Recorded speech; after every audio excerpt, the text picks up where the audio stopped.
Bueno, ya estamos de vuelta aquí en TX Health después de escuchar buena música como siempre. Y hoy día queremos hablar de un tema que es muy importante, que además fue noticia hace unos días atrás, porque el 70% de la población chilena estaría infectada con la bacteria Helicobacter pylori, que es el mayor factor de riesgo de desarrollar un cáncer gástrico. Bueno, esto es muy importante entenderlo porque es una enfermedad que provoca más de 3.000 muertes al año en nuestro país. Y hoy día queremos saber más al respecto, cómo prevenir, qué exámenes hay que hacerse, cuántos años puede estar la bacteria hasta que desarrolla la enfermedad, cómo nos contagiamos. Bueno, hoy día tenemos un gran entrevistado, está con nosotros el doctor Andrew Quest, director del Centro de Estudios en Ejercicio, Metabolismo y Cáncer de la Universidad de Chile. ¿Cómo está, doctor? Bienvenido. Ya, gracias, Andrea, por la invitación. Doctor, bueno, ¿cómo se llega a esta conclusión que el 70% de los chilenos y chilenas tienen el Helicobacter pylori? O sea, es una cifra súper alta. Sí, bueno, en realidad hay varias regiones en el mundo que tienen tasas similares. En Asia, por ejemplo, en Japón, también en la India, en África también. Entonces no es una situación única de Chile. En realidad varios países en América Latina, bordeando el Océano Pacífico, tienen el mismo problema, esto con la infección con Helicobacter pylori. Y acá, y en Chile, en comparación también con otros países, doctor, tenemos una alta tasa de mortalidad por cáncer gástrico. Sí, bueno, es aproximadamente un 10% de toda la gente que mueren por un cáncer. Mueren a raíz de un cáncer gástrico. Ahora, las razones son en general un diagnóstico tardío. Entonces, la gente, cuando ya tienen síntomas muy fuertes de dolor del estómago y finalmente consultan a un médico, ya es muy tarde. Entonces, ya llegan con un cáncer avanzado, donde hay pocas opciones para el tratamiento y se mueren después. Entonces, el factor clave es prevenir, ¿cierto? Y ahí eliminar la bacteria Helicobacter pylori sería algo importante en ese sentido. Ahora, el diagnóstico de Helicobacter pylori en realidad, para estar seguro, requiere de un procedimiento que es bastante invasivo, requiere de una endoscopía. Y evidentemente que básicamente hay que hacer dormir a la persona, se introduce una sonda para hacer la endoscopía, se saca muestra, se hace después un análisis de la muestra para confirmar que efectivamente hay la bacteria presente. Entonces todo esto toma tiempo. Claro. Y es invasivo y es costoso. Claro, el llamado test de ureasa, como se dice que se hace con la endoscopía. Pero doctor, ya yendo como a la génesis de esto, ¿por qué tantas personas tienen esta bacteria?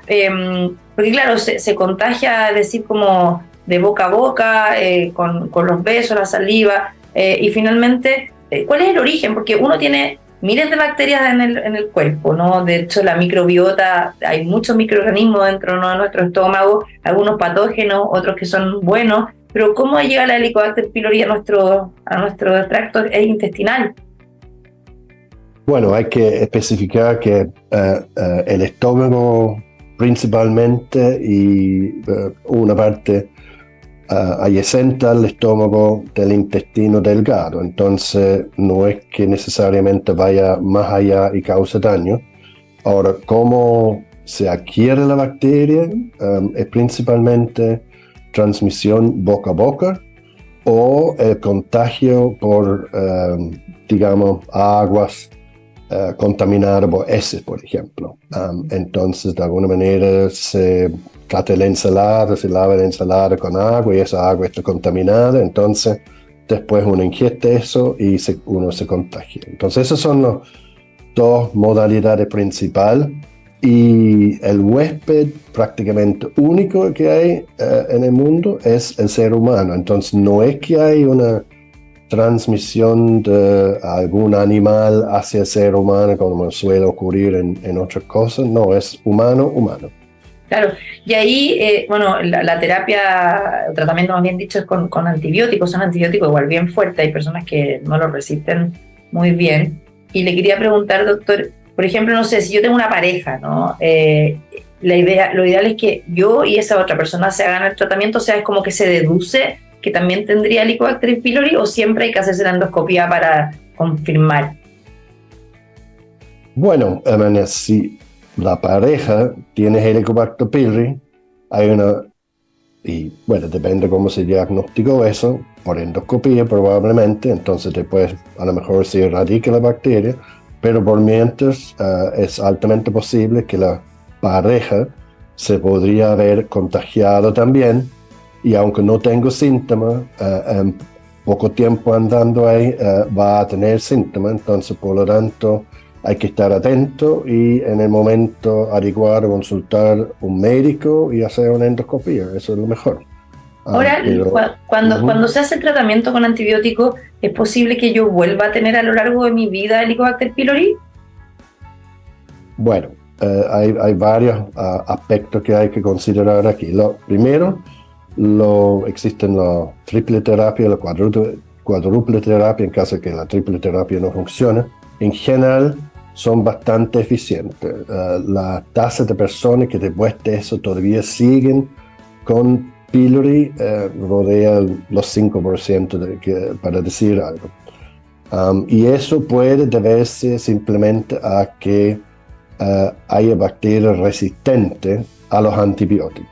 Y esta resistencia a los antibióticos, eso lo inducen o lo generan las mismas personas porque se toman en forma bastante poco discriminatoria antibióticos para cualquier cosa.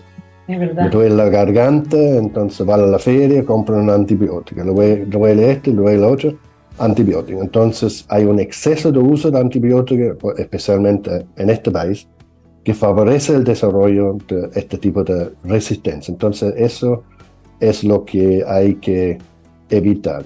Ahora, puede haber una recurrencia, entonces supongamos que la persona se trató, se eliminó, entonces obviamente la persona tiene que estar atento si todavía siente algunos síntomas o no.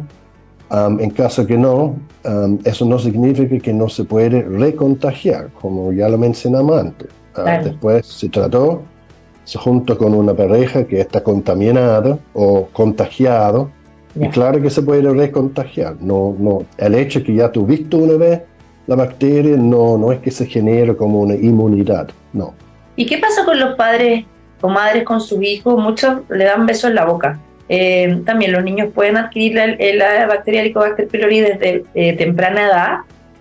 Sí, de hecho es así. La bacteria en general se contagia en edades tempranas. Y el niño se va desarrollando con la bacteria, en realidad se puede como ajustar sistémicamente y muchas veces después los síntomas no son tan fuertes como en un adulto donde se contagia más tardemente y los síntomas pueden ser mucho más fuertes, mucho más rápidamente. Y claro, como tú mencionas, André, básicamente se supone que esta es la transmisión boca a boca de la mamá al niño, es una de las maneras más frecuentes como ocurre este tipo de contagio. Claro, y todas las personas a lo largo de su vida desarrollan cáncer gástrico, porque igual es una enfermedad que es como que se va desarrollando súper lentamente, o sea, pueden pasar décadas antes que se visibilice un cáncer gástrico, ¿no? Sí, absolutamente. Es un periodo de 30 a 40 años. Mucho. Y importante para que no la gente entre en pánico, es solamente un 1 a 2% de las personas contagiadas por pylori van a desarrollar la enfermedad. Es solamente que nadie sabe si está dentro del 1% o no, ¿cierto? Es el factor de riesgo, para decirlo así. Pero exactamente los factores que influyen en eso los desconocemos. Pueden ser factor nutricional, entonces el tipo de comida. Hay países que tienen incluso una tasa de infección por la bacteria es superior a Chile. En África, por ejemplo, hay países hasta un 90% y prácticamente no tienen cáncer gástrico. Entonces, por algunas razones que desconocemos, razones genéticas, razones, digamos, epigenéticas, entonces ambientales, hacen que simplemente nunca desarrollen cáncer gástrico, pero todavía desconocemos esos factores, ¿no? ¿Y qué es lo que hace la bacteria en el intestino, o sea, en el estómago?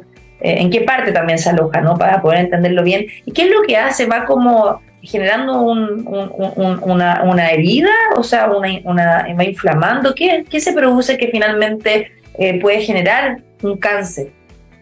Bueno, infecta principalmente la parte baja del estómago, que se llama el atrio, y justamente la parte adyacente en el duodeno, en el intestino delgado, y lo que induce es una inflamación crónica muy fuerte. Entonces, esta inflamación llega a dañar el epitelio. Y también después, una inflamación en general es un proceso que en el cuerpo se desarrolla para cuando tenemos una herida, ¿no? Y en tiempo corto es un proceso beneficioso. Sin embargo, si se alarga mucho tiempo, empieza a hacer daño. Y eso es lo que pasa con el Helicobacter pylori. Es una infección y causa permanentemente inflamación. Y eso es malo. Entonces, daño del tejido estomacal. Incluso estamos aprendiendo hoy en día con las investigaciones más recientes que puede tener efectos, lo que llamamos sistémicos. Entonces, extragástrico. Fuera del estómago puede tener efecto en el corazón, en el cerebro, etc. Y eso lo hace... ¿Sí? No, ¿por qué? ¿Y por qué este cáncer ya, como usted decía al principio, doctor, ya cuando se detecta puede ser demasiado tarde? O sea, ¿es un cáncer agresivo? O sea, cuando ya llega como a formarse la lesión, ¿se puede ramificar rápidamente hacia otras zonas del cuerpo? En realidad es un cáncer que se desarrolla muy lentamente. Como mencioné, eso toma como 30, 40 años. Exacto, por eso. Claro, pero si la persona no tiene síntomas muy fuertes, de repente le duele un poco el estómago, de repente tiene un poco de flujo o reflujo, acidez, etc. Después toman algunos remedios caseros que también bajan un poco la sensación, el estado de molestar, ¿no? Y claro, y la bacteria sigue ahí, sigue molestando, pero no tal grado que la gente no aguanta. Y eso durante 30 años. Claro, entonces cuando realmente ya no soportan el dolor, llegan con un cáncer plenamente desarrollado, en fase avanzada. Y bueno, hay tratamiento como la resección, quimioterapia, por supuesto, pero generalmente cuando un cáncer ya está en una fase avanzada, este tipo de tratamiento tiene poco éxito. Ahora, es importante la prevención. Usted decía que, claro, son exámenes súper invasivos, pero ¿cuándo hacerse una endoscopía? A lo mejor cuando uno, no sé, es como ya una vez al año voy a hacer una endoscopía o de cierta edad. ¿Cuándo es la hora de consultar? Porque no hay que esperar a que uno tenga síntomas. No, claro. Bueno, entonces, si tienen algún tipo de síntoma, como mencioné, acidez, reflujo, dolor en el estómago, después de comer cada vez le duele el estómago, entonces algo está mal. Entonces, eso vale la pena después consultar a un médico, y obviamente el médico que después tiene que decir que hay que hacer una endoscopia. Eso no es algo que uno puede ir y decir, hágame endoscopia, no. Y hay un costo asociado, por supuesto, que la persona tiene que asumir. Eso es principalmente. Y lo otro que acá está también viendo que me pareció sumamente interesante, que lo que han investigado sobre el Helicobacter pylori es que se vincula con el desarrollo de enfermedades neurodegenerativas. Entonces, personas que tienen riesgo de presentar cáncer gástrico también tienen riesgo de exacerbar patologías neurodegenerativas. O sea, eso es muy importante. ¿Cuál es ese hallazgo? Bueno, hay antecedentes de estudios, lo que llamamos epidemiológicos, son correlaciones. Entonces, para mencionar un ejemplo, si son estudios en gente con Alzheimer y además con Helicobacter pylori, ¿sí? Y después en una parte, en la otra parte se trató y se eliminó Helicobacter pylori. Pero después se hizo como un seguimiento, cuántos años después viven estos dos grupos. Y lo que se dieron cuenta es que los que tienen Alzheimer con Helicobacter pylori viven en promedio 5 años menos que lo que después donde se eliminó la bacteria. Entonces hay que tener claro que no es la bacteria que induce Alzheimer. Lo que induce la bacteria es daños adicionales probablemente en el sistema nervioso central, entonces en el cerebro, que agudizan todo lo que está ocurriendo de toda manera, siendo que son pacientes de Alzheimer, donde hay neurodegeneración. Entonces ese proceso se acelera. Eso es más o menos. Y nosotros estamos tratando de estudiar ahora la manera como esta vesícula, la bacteria tiene una membrana, y de esa membrana libera vesícula, y esas vesículas son muy chicos. Son del tamaño de un virus. Entonces pueden salir del estómago, llegan a la circulación y llegan incluso al cerebro. Nuestros estudios muestran eso en ratones y hacen daño en el cerebro de los ratones. No podemos hacer lo mismo en humanos. Pero lo que hemos hecho en humanos, hemos hecho un análisis de pacientes con y sin Helicobacter pylori, y lo que hacemos después es aislar de la circulación vesículas. En circulación hay muchos tipos de vesículas diferentes, entonces la tarea es lograr diferenciar lo que viene de la bacteria de lo demás. Y bueno, nosotros desarrollamos una metodología que permite eso y hemos podido demostrar, no la hemos publicado todavía, pero la vamos a publicar luego, espero, que en pacientes humanos con la bacteria, efectivamente en un 50% de la persona infectada, podemos detectar estas vesículas derivadas de la bacteria en circulación. Entonces, en teoría, esto se hace lo mismo como en ratones, pueden llegar al cerebro y hacer daño a él. Impresionante, súper interesante ese hallazgo. Vamos a estar súper atentos, doctora, a poder después comentarlo. Ya para terminar, porque tengo que despedirme, pero la otra vez conocí a un grupo de investigación que habían desarrollado probióticos para eliminar la bacteria en el estómago. ¿Cómo eso es viable? Efectivamente, un probiótico, o más bien podría prevenir o eliminar el Helicobacter pylori. Sí, escuchar de este estudio y básicamente lo que ellos postulan es que en el estómago no solamente hay Helicobacter pylori, entonces hay otras bacterias ahí también.